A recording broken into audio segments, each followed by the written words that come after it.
Bivol versus Beterbiev 2, the upset card. This is going to be full of upsets. Okay. First, we're going to talk about Bakole versus Joe Parker. So, Daniel Dubois has pulled out. And I think due to an illness, and he was going to fight Joe Parker. That fight is the fight I had no idea who was going to win. That was going to be a tough one to pick. They're both, to me, not the biggest heavyweights. And Joe Parker is a little bit more technical if he didn't get hit by a bomb from Dubois. But he's fighting Bakole, a bully. I've never been sold on Bakole ever since he got mollywopped by the American Hunter. I think he is a bully. If he senses weakness in you, he will bust you up like he did Big Baby, the other Big Baby from America. You know, he seen his heart wasn't there. He know he was going to practice harder than Big Baby Anderson. And he knew he was going to prevail.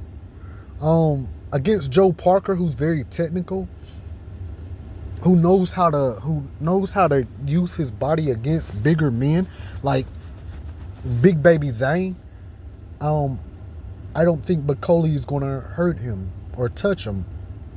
You know, he evened up the playing field with Deontay Wilder. He wouldn't let Deontay Wilder get loose on him, even though Deontay Wilder is a shell of his former self.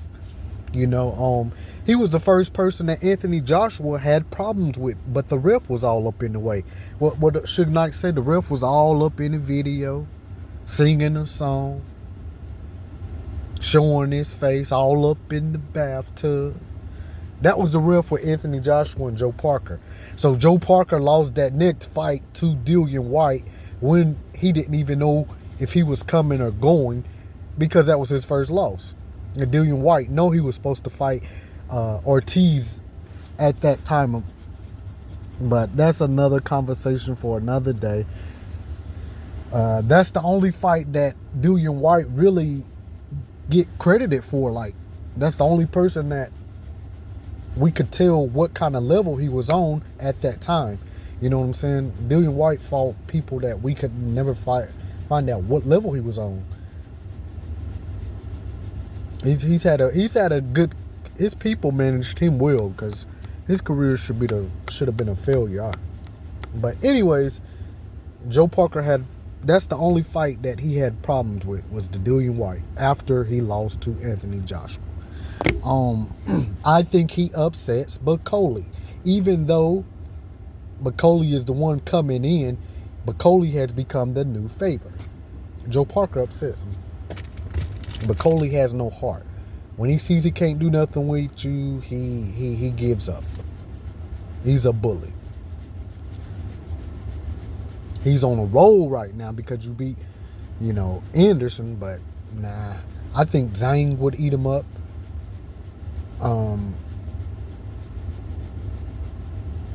He's just a big bully right now.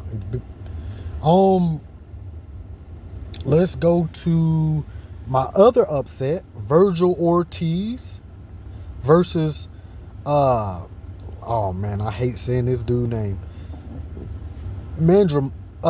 Israel. Ortiz will get mollywopped in this. I've never been sold on Ortiz. He's made a great name for himself. He's beat the people he was supposed to beat the way he was supposed to beat them, but he's managed to get out of all the good fights. I think he was about to fight Strenuonis, if I'm saying his name right, down at the 147s. I think that would have been upset. He never, him and Crawford have kept each other in each other's mouth, but I don't think Ortiz ever really wanted that work. I think he would have been a good fight with Boots. But I don't think he's going to beat Israel. Just because Crawford mollywop Israel don't mean Virgil's going to mollywop him. Virgil's going to get demolished. Mark my words. So that's going to be upset number 2. Let's see. Zhang versus Kabayel. I'm going with Zhang. I really don't have much to say about these fighters. I just think Zhang can fight. He has heart and he's a big boy. Caleb Smith versus Joshua B. I got Joshua B for the upset, to be real with you. I never thought Caleb Smith was that guy, except for when he was that guy before Canelo beat him. He was a boogeyman, but it was about 5 boogeymen in that weight class, and all of them were avoiding each other at that time. I remember, you know, you had Andre, you had, I think, one of the Charlos, you had Canelo, you had Billy Joe, you had a bunch of boogeymen in that division, and Canelo saw weakness in all the UK dudes and went on a whole tour and then exploited them. And Caleb Smith has never been that dude after that, you know. They built his name up, but I don't know what for. He's never been that dude after that. The whole mystique was gone. I seen him fight I think Bitter Beef, and I was like, I know this ain't that same Caleb Smith. His you know, he been done. And they built him up like he was some hard hitter and this and that. I knew Bitter Beef was going to win. I just didn't know if he was going to knock him out, you know. Okay. Let's go to Shakur Stevens versus Josh Padley. I don't know much on Josh Padley. I know he's undefeated. I know he's probably a walk in the park for Shakur. But it's all on Shakur. Shakur is blessed with the gift of the gab, where he plays down to his opponent or up to his opponent. Only reason I think Schofield was going to hang with Shakur was because Shakur was going to try to pull what Devin pulled and try to become a brawler when you're a great fighter, when you've mastered the art of boxing. And people were saying you was born. And this could be the same case too. Shakur, just go in there. Who cares what people say? Go master the science of being not hit and hit. Who cares what anybody say? You're never going to live up to their expectations. Never. But the way you mollywop Oscar Valdez, I know you are on a different level. So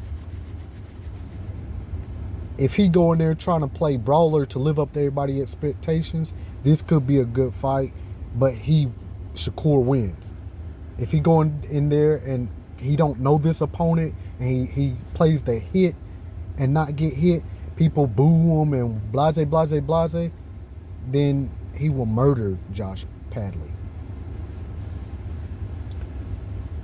But either way, Shakur mollywops his man. All right, let's go into Bivol versus Bitterveed, the second one. I don't know. And this is a fight that I feel like the refs, I'm about to start driving, the refs took from Bivol.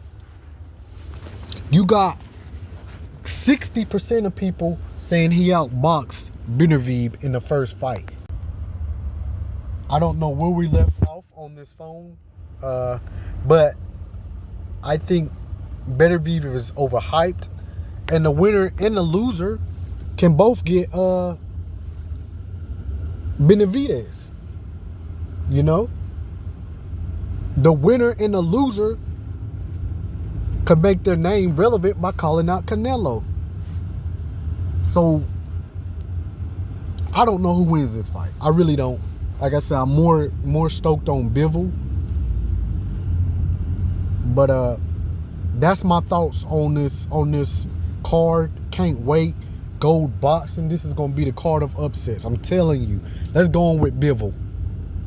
Upsetting Bitterveed.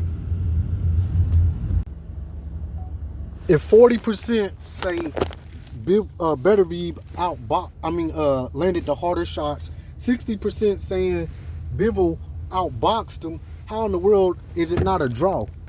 Bivol got that treatment. I don't know what he done did to them judges and the folks, but they love some Beterbiev. Bivol got that treatment. That's funny though. But nobody knew how to score that fight. Therefore, they should have gave him a draw. Nobody knew how. You got so many people just saying, oh, Bivol outboxed him. And then you got people saying, nah, but the harder shots were landed by Beterbiev. It was a draw. And that's how this second one should be if somebody don't show who's the dominant person.